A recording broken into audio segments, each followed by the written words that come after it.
There's a mismatch between what our body is doing and what our brain thinks it should be feeling. And it helps us step back and say, oh, instead of, oh, bad me. What are you addicted to? And just take a moment, take an inventory of your life, see all the things in your life that you might be addicted to. I bet you that you're addicted to more things than you realize. And I didn't know that until I had a chance to speak to one of the leading experts on addiction, habit, and breaking those cycles. So if you're curious about how to separate the things that you truly need from the things that you want that drive you with urges and are controlling you, check this episode out. It's really interesting, and it really reframed for me a completely different way to look at my relationship to the choices I make. Hope you enjoy. Hey everyone, I'm here with someone who's an accomplished author. He penned The Craving Mind, which was translated into more than 16 languages, as well as the book Unwinding Anxiety, which became an instant New York Times bestseller. His expertise has benefited a wide range of individuals, from Olympic athletes and government ministers to business leaders, offering them unique strategies to overcome anxiety and break unhealthy habits. He's a distinguished addiction psychiatrist and neuroscientist. He serves as a professor at Brown University School of Public Health and Medical School, and he's celebrated for his innovative research into the mechanisms of habit formation and neuroscience of addiction. Please welcome Dr. Jud Brewer. Thanks for being here, Dr. Jud. Thanks for having me. All right. So I want to start off with, when you were little, what did you want to be when you grew up? I actually wanted to be an architect. I read The Fountainhead by Ayn Rand and thought Rourke was the coolest guy in the world. Fantastic. I actually also wanted to be an architect when I was a kid. It Yeah, doesn't nice. seem like it panned out for either of us, but No. I'm curious, what was it about architecture, besides the book and this cool character? What really attracted you to that? Just the marrying of art and science, because architecture is about bringing form together with function and making everything beautiful and aesthetically pleasing and just a welcoming space. And it just seems like a wonderful way to bring art together with science. So you're an academic, but I'm wondering, how much do you consider yourself a creative? Oh, I would consider myself very much to be a creative. You've got to be creative. I mean, it sounds kind of crazy to be a scientist and say you've got to be creative. As a clinician, I have to be creative, especially when, things that I've learned traditionally, haven't panned out to help my patients. And so I've really got to look outside the box, and also to come up with novel concepts to test in science, you've got to be creative. So how did you make the bridge from, again, the stream of architecture? How did you end up in this field, specifically focusing on habit change, addiction, all that kind of stuff? Yeah. Well, I'll keep the story short because it was a long and winding road. In college, I signed up as an engineer, not really knowing what engineering was, realized that there was a lot of math involved and how little I liked math. So pivoted from chemical engineering to just chemistry, because I absolutely loved the molecules of life. I remember literally learning about these long fatty acid molecules called putrescine and cadaverine. And that doesn't sound very pleasant, but I was like, oh my God, this is why cadavers stink. That's so cool.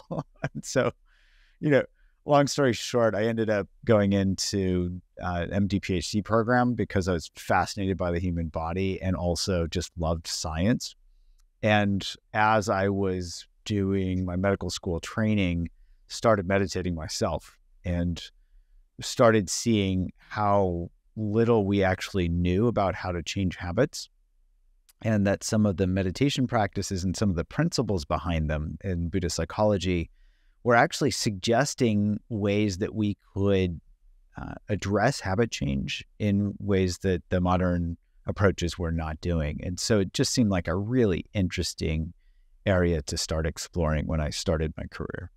Was there any aspect of yourself too, as you were stepping into this and you were starting to think about this habit change and the meditation and all that, was there a particular habit that you felt you wanted to overcome in your own life? Where do we begin?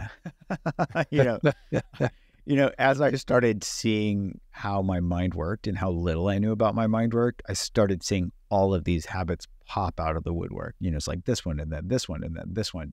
So basically the craving mind was, I dedicate each chapter to different types of addictions. And most of those I would fall into the category myself, whether it's overthinking, thinking that I have great ideas, being attached to my own self-concept. There was at one point where I realized that I was addicted to exercise.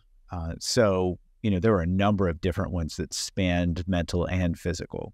Yeah, I imagine, again, in the entrepreneurial world, it's interesting to hear that, because I think a lot of people would say, oh, it's great, I exercise all the time, and, I'm trying to live this healthy lifestyle. I do the morning routine. I get up at 4 a.m. Like, I imagine that a lot of that really can be considered an addiction in certain frames. So if you look at the simple definition of addiction that I learned in residency is continued use despite adverse consequences. And so we can start to ask ourselves, is my morning routine, am I doing this despite it getting in the way of, me spending time with my family, for example? Or, am I driven to do this and I'm thinking about exercising while I'm on a meeting and not fully present in the meeting, and those types of things. So we can start to explore where we're going over the edge of healthy to the into the realm of obsessive and even addictive. And that's where, the paradox is that, for example, with exercise, it's supposed to help us stay healthy. But if we're so stressed out when we're not able to exercise in a certain day, it might negate a lot of the positive effects. Same is true for eating. There's even a term that has been developed over the last, couple of decades called orthorexia, where people get so obsessed with eating clean food that it becomes an obsession, and then an eating, disordered eating. Let's just put it that way. How do you spot it, or how would someone notice if they're, falling into that pattern of, like, I would almost say that some people in my life, like, they're so disciplined, right? They're so disciplined at following these healthy regimens. I'd be curious how to spot it.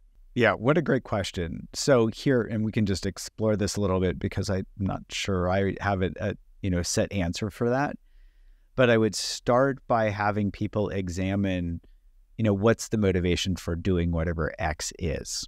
And so we could, pick exercise, eating, anything. We can use that as an example. And then, as somebody's asking this question, like, why am I doing this? What's my motivation for doing this? Check to see, is it actually leading to healthy outcomes? If it's exercise, is it helping them maintain their physical health?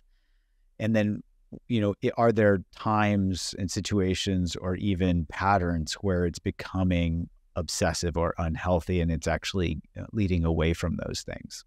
So I'm going to go to the place where I think I've struggled the most. And as you're talking, I'm like, this probably is a habit somehow, and I've just not unpacked it the way you've talked about it, right? I more think of, like, drinking and drugs as more like the traditional addiction. I know food, I hear a lot too, but what I've noticed is there's a lot of business leaders talk about this need for worry. I know your book is, one of the books is on worry and anxiety. We talk about this need for worry to have drive to do something. Like, if I wasn't worried, if I was comfortable, if I was at peace, I wouldn't do anything. And so it's almost like I need that rocket fuel to move forward. Have you seen that pattern come up? I'm kind of curious what your perspective is on that need for anxiety to drive forward. Yes, I've seen this over and over and over and over. In fact, there are a number of internet myths based on it. You've probably heard of the Yerkes-Dodson law. It's really the Yerkes-Dodson myth. Because at some point, somebody took a 1908 study of Japanese dancing mice and turned that into some, inverted U-shaped curve that suggests that, some level of anxiety is helpful for performance.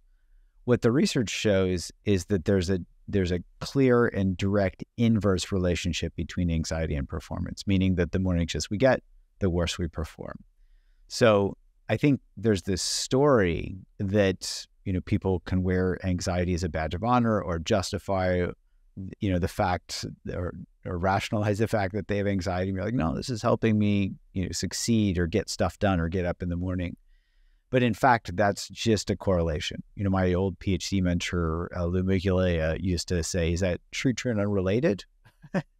Meaning, is this, are you anxious? True. Are you getting stuff done? True. But are they, they just happen to be present at the same time.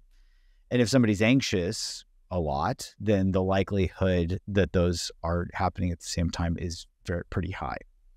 Doesn't mean that anxiety is causing the performance to get done.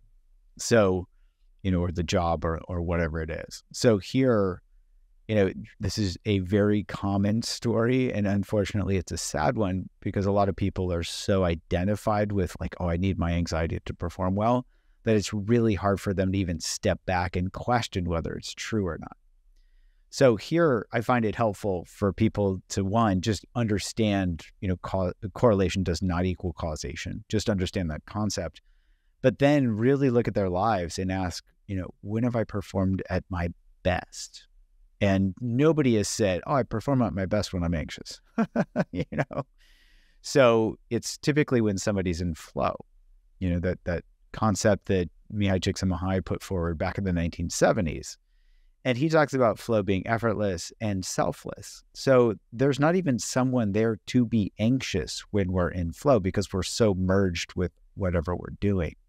So I think I think of that as kind of the North Star for, that gives us the ability to pause and step back and ask, is anxiety really driving my performance or is this correlated? And then dial ourselves back from, okay, most people aren't in flow all the time, but they can start to ask, well, when am I moving in the direction of flow? And are those times when I perform better? And that's where we can then shift from, let's think of it as the fossil fuel of anxiety, where we think, oh, this is helping me, but it's actually, just burning us up. And then we can shift to the analogy would be, I guess, our green energy of curiosity and flow and other things that truly propel us forward in a way that's not depleting. My curiosity on that. So how do you distinguish between stress and anxiety? Yeah, that's an important distinction to make. So stress typically has a precipitant. I have a deadline, so I'm stressed until that deadline passes, or I have a project due, so I'm stressed until I get it done. Anxiety tends to come out of the blue, where we just have this feeling of anxiety come on. And that feeling, especially because it's nonspecific, tends to prompt the mental behavior of worrying. Not that stress can't do that, but typically, that big distinction is clear precipitant versus out of the blue anxiety.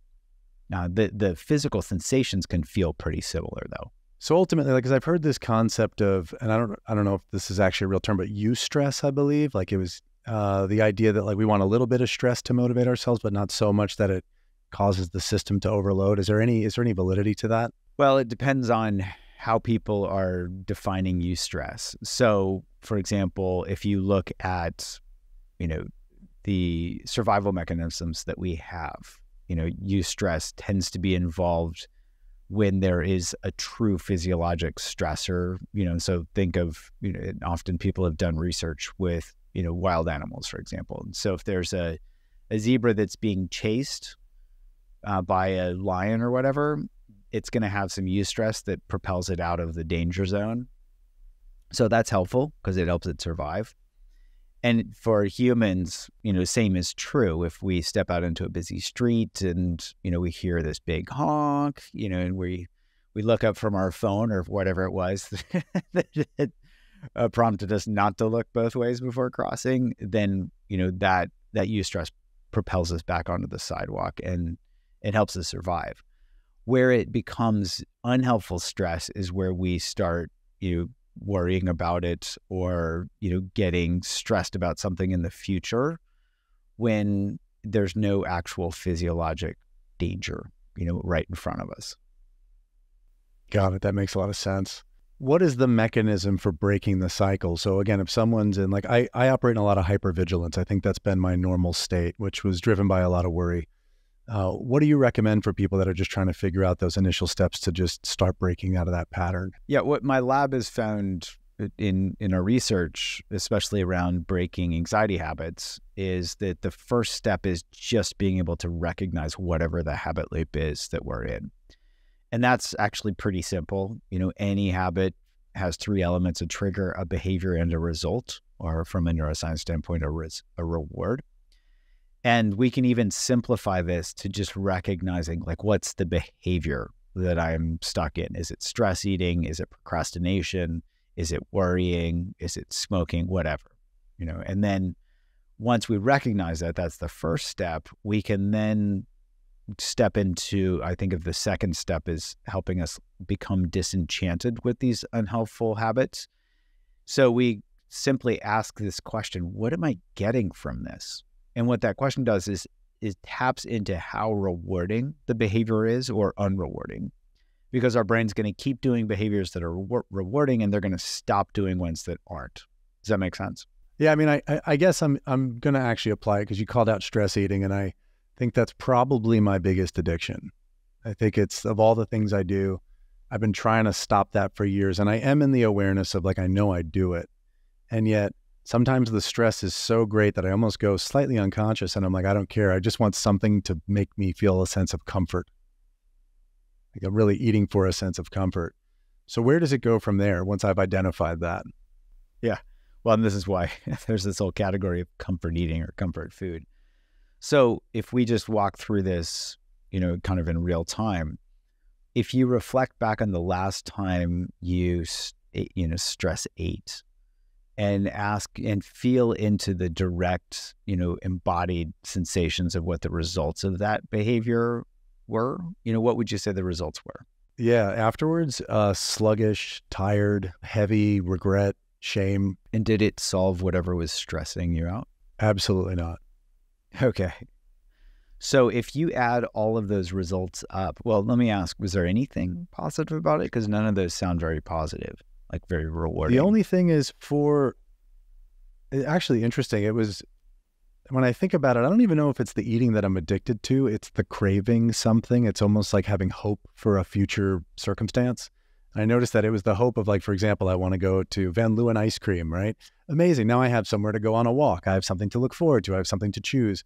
And it's actually all the buildup. Maybe the habit is actually more of the having the pursuit of it more than the actual action of intaking the food. Mm-hmm. That's often where cravings are key, so to speak, because it's that anticipation that's that itchy, urgy, like do this, and it can be exciting, like, oh, I'm gonna go get ice cream. But as you're also highlighting, and this is where we can start to break free from these habits, when we actually look at the results, we can ask ourselves, what did I get from that? And so net, would you say it was worth it? Looking back on it as the dust has settled? Generally, no. Okay. Generally it was not. Yeah. Are you more excited if I said, okay, let's go, like go stress eat now? Are you more excited to do that now? Not at all. Okay. Yeah, it really does diminish it, because now I'm like, crap, now I really know exactly what's going on. Now it is in the front of my mind. Like, yeah. Oof, it's hard to play into that one. Yeah. I call this the Santa Claus effect, because it's like the little kid that reaches for and grabs Santa Claus's beard, and then the parents are like, oh man, it's over. We can't fool them anymore and have them believe that Santa Claus is real. It's also true with any unhealthy habit. When we truly pay attention and see that it is not rewarding, we can't unsee that. So my patients, for example, can't untaste and unsmell that cigarettes taste and smell like crap. When somebody overeats, they can't unfeel that feeling, just like you described. And in fact, we published a study a couple of years ago with our Eat Right Now app, where we actually embedded this craving tool to have people pay attention to the results of the behavior. It only takes 10 to 15 times of somebody paying attention for that reward value to drop below zero for them, and for them to shift that behavior. So it doesn't take that long, but it does take one critical ingredient, which is awareness. And so whether doing an exercise like you and I just did, or using an app, or just asking that simple question, what am I getting from this? That's really the crux for behavior change. So I'm wondering, on the backside of an event, like let's say I go and do that, and I want to have the awareness of this thing I just did, right? Whatever it is, the ice cream or eating pizza, whatever the thing is. And normally I think the response is it goes into like a shame loop, which is, I guess, taking me out of awareness, because I'm like, I'm in denial. I'm in a form of denial. Like, this feels so uncomfortable, so I'm just going to pretend that it's not happening. Is that the moment? Is that the moment where it's like, I need to like let go of the shame and really just observe my experience in that moment? Yes, yes. Shame and shame spirals, or guilt shame spirals, where we do something, feel guilty, and then feel ashamed for the person that we are, those distract us from actually learning. And so, for example, well, I'll put you on the spot. Does shame feel more closed down and contracted, or opened up and expanded for you? Yeah, it even has like a hunched posture. It's like collapsing forward in a lot of ways. Yeah. Yeah. So that's very much in line with Carol Dweck's fixed mindset, where we're kind of closed down, fixed, and believing a story like, oh, I'm a bad person, bad me, or whatever the shame story is. We're not open to learning in those moments. But so if we can recognize that, oh, I'm actually in a place where I'm not able to learn, we can then step back and move into growth mindset, where we can get curious and think, oh, well, that didn't go well. What can I learn from this? And that, actually moves us from that contracted, hunched over posture to more opened up, extended, approach posture, which helps us approach whatever happened and ask, what can I learn from this? So are you actually recommending people use postural changes also as part of that process? Yes. And I write a little bit about this in the Unwinding Anxiety book. We can use our body posture, and the eyes are actually a really good tell for whether we're in a fixed versus a growth mindset. So for example, if you're frustrated, what do your eyes do? Are they more kind of squinted? Yeah, exactly. Yeah. Yeah. How about when you're curious? What do your eyes do? It's like wide-eyed. Yeah. Oh. Yeah. Like a little child. Yeah. Yeah. So we can actually use that as a hack, where we just open our eyes wide, because it's hard to be frustrated or anxious or, self-deprecating when our eyes are wide open, because that posture is not associated with those emotions. This is called somatic memory. And so there's a mismatch between what our body is doing and what our brain thinks it should be feeling. And it helps us step back and say, oh, instead of, oh, bad me. That's really cool. I'm going to use that. I'm going to use that tonight when I don't get ice cream. Perfect. What about going a little bit into the physiology and the biology of it? Like, I've always wondered, people say sugar is more addictive than a lot of drugs, and people that smoke, there's a nicotine addiction, and alcohol, there's an addiction. How does this play into the actual chemical aspect of it? Well, one thing that these all share, ranging from sugar to cocaine to cigarettes to even social media, is that there's a reward pathway, this reinforcement learning pathway that gets fired. And probably most people have heard of dopamine, which is one of the primary molecules here. And I want to highlight, because there are some misconceptions around dopamine. One is that often, again, another internet myth, dopamine is associated with pleasure. Dopamine's not supposed to be a pleasure molecule. It's a motivation molecule. And so dopamine fires when something unexpected happens, so that we can learn, that happened, or, so that we can form a memory. And then dopamine shifts from firing, when that happens regularly, it starts firing in anticipation. So maybe you learn, this type of ice cream is good when the first time you have it. And then you start thinking about the ice cream, and that dopamine starts firing and says, get off the couch, go get it. Right. And there's that itchy urge that comes, I think, like you described earlier. So that's where that reward pathway gets fired. And that's, there's another, brain network called the default mode network, which is a self-referential brain network that also gets activated with all sorts of different types of cravings. Just about anyone that I've seen studied, ranging from cigarettes to cocaine to chocolate to even gambling. And interestingly, same network gets activated when people worry, because it's about that contracted feeling when they're worried or they're caught up in a craving. And I mention that because my lab's done some neuroimaging work where we've found that people's default mode network gets quiet when they're meditating or even when they're curious.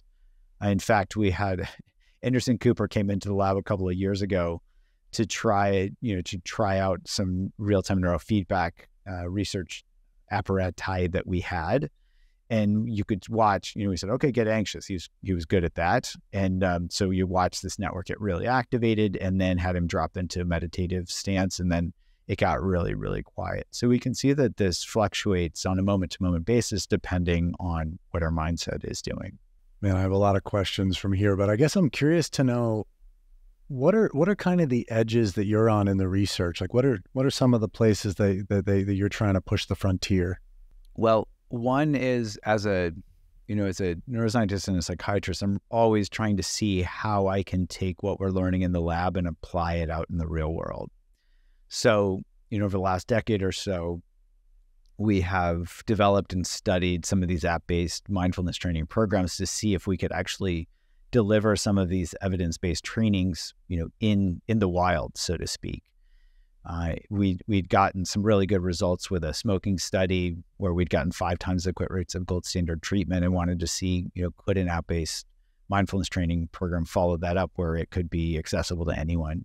We even developed an eating program called Eat Right Now, where we found a 40% reduction in craving-related eating, and that just got, I won't say certified, recognized by the CDC as its first diabetes prevention program based on mindfulness. So those are the types of things that I'm trying to, that's my edge, is like, how can we make these, scientific discoveries accessible to, to the broader world so that it can help people.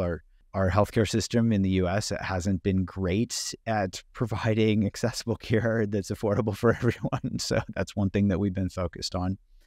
And, more and more, we're trying to figure out what are the ways to deliver these, things, even for anxiety, for example, in ways that that can be effective, but also accessible.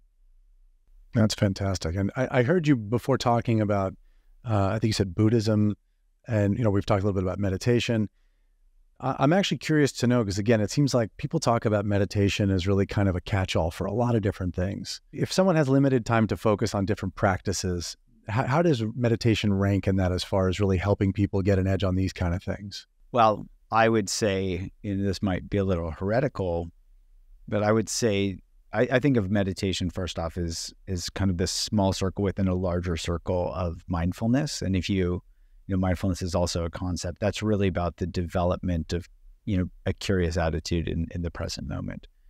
So they are, if somebody's inclined or interested in learning to meditate, meditation's really there to help kind of isolate the variables or isolate the distractions so that somebody can start really following the process of how their mind works, because that's what all of these are ultimately there to help us do, is to see these habitual patterns of the mind, and then, see and feel how unhelpful the unhelpful ones are, so that we become disenchanted with them, like, eating ice cream when we're stressed.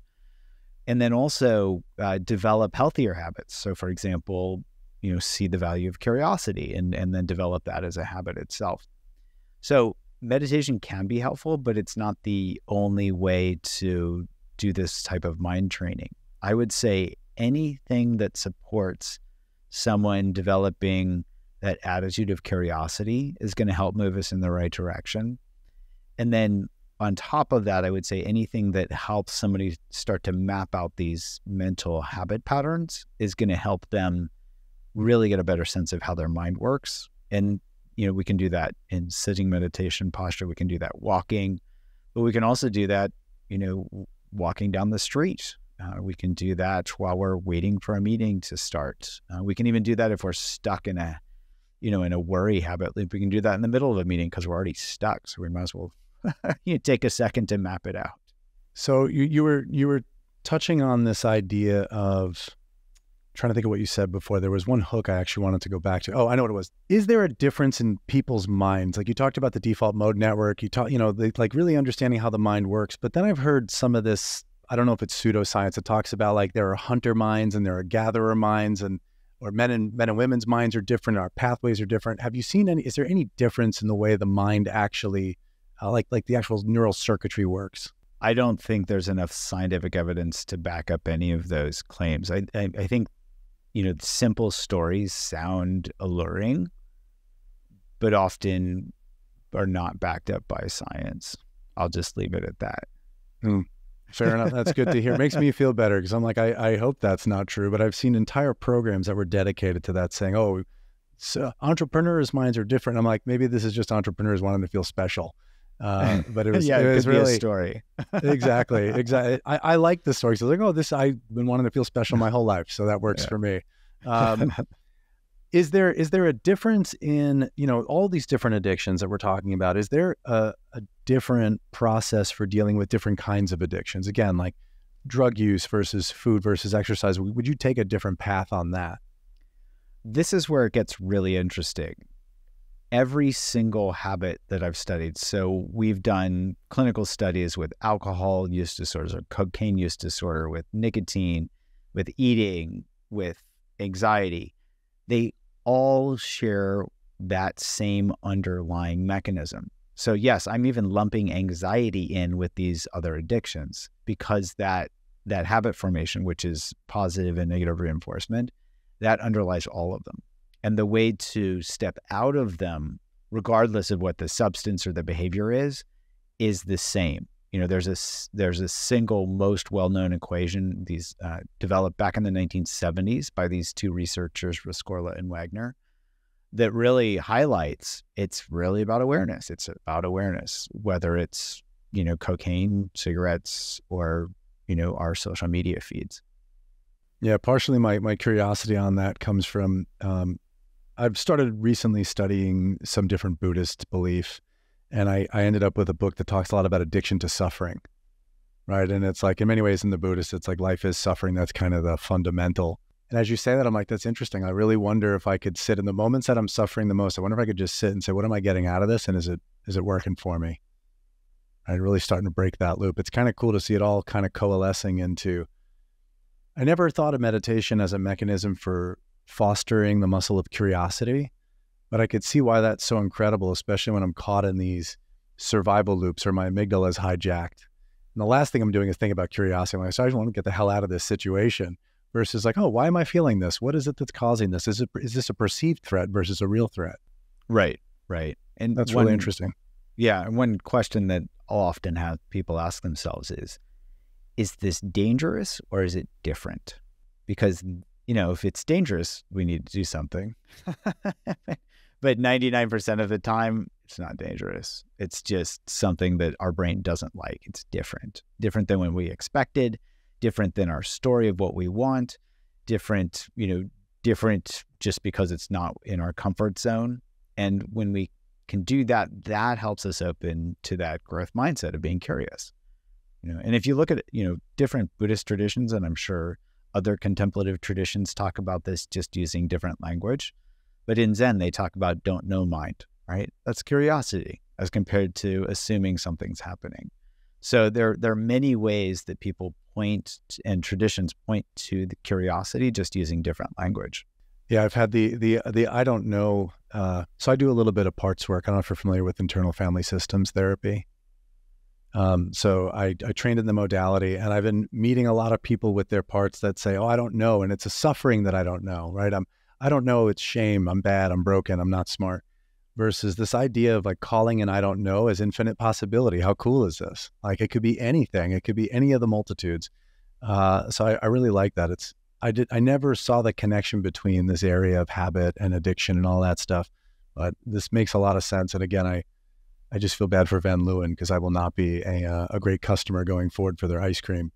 But well, at least we can hope. Yeah. And we can also, it doesn't mean that ice cream's going to taste bad, right? So this is where we get the opportunity when it's stress, we can, ask, well, am I meeting my need or am I feeding my want?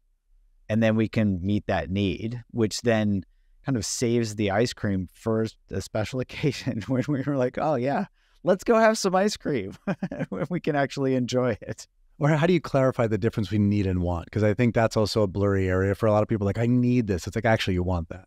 Right. So often, and it's not always the case, but often we can start with, okay, well, there are a number of ways we can approach it. One is, just asking the question, am I meeting a need or am I feeding a want? Just asking that question can help us step back. And so, for example, if it's reaching for ice cream, we can ask, am I actually hungry or is this stress, right? And so it helps us figure out what's driving the behavior. And then we can check in with our kind of our mindset and our body And is there that itchy, urgy craving that says, do this, do this, do this, which typically is not there when there's a need, right? The need says, hey, this is needed. It's a little, I want to say the amplitude of that vibrational quality, it's like not as urgy, like do this, do this, do this. It says, hey, for example, if we're lonely or if we're frustrated, right? We can say, oh, what do I need right now? Connection. And that's that need for connection isn't saying, call your friend right now, call your friend, call your friend, call your friend. So we can look to see just what the mind is doing. But really that question, am I meeting a need or am I feeding a want, will take us pretty far. I hate hearing these things. Every time I do a podcast, I have to process the reality that I'm like, yeah, you're kind of pointing out the fact that I've been running around going, I need that, I need that, I need that, I need that. But it really was just, that's more of a craving and an addiction than it is a want. So thanks for clarifying that.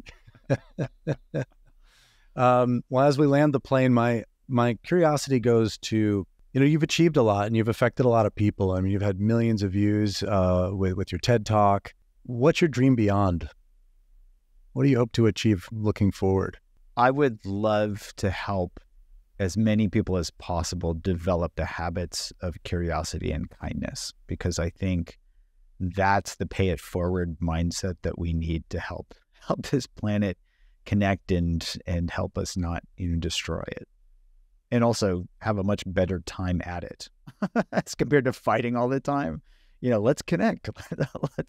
Let's work together. It actually feels pretty good when we're all working together toward a shared goal.